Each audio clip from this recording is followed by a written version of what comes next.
The United States said that it will wait to see the results of India's investigations into its allegations that an Indian individual was involved in the foiled murder attempt on a Khalistani separatist on US soil.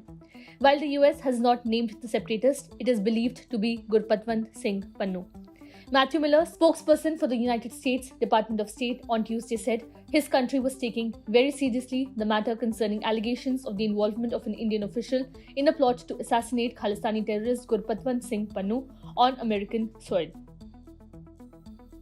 State Department spokesperson Matthew Miller in a briefing told reporters, "I won't comment on the underlying substance because it is an ongoing law enforcement matter and it would be inappropriate for me to do so when the DOJ is presenting a case in court. I also made clear that we have noted at the most senior levels of this government, the Secretary of State has raised this directly with his foreign counterpart, that we take this issue very seriously. They told us they would conduct an investigation. They have publicly announced an investigation and now we'll wait to see the results of the investigation. It is something we take very seriously." This statement comes after the Department of Justice linked an Indian official to a man charged with conspiring to kill Pannu. Miller also commented on a question on the Canadian investigation into the murder of another Khalistani terrorist, Hardeep Singh Nijjar. According to the US government, a 52-year-old Indian national, Nikhil Gupta, worked together with an Indian government employee codenamed CC1 to assassinate a political activist with US citizenship residing in New York City.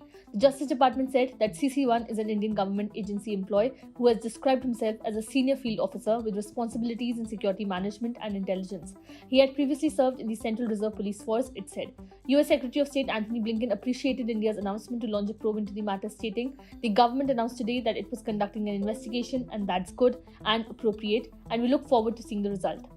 Miller said that the US has also urged India to cooperate with Canada that has leveled similar allegations. Canadian Prime Minister Justin Trudeau said that Indian agents were involved in the killing of Khalistani separatist Hardeep Singh Nijjar, a claim India dismissed as absurd and motivated.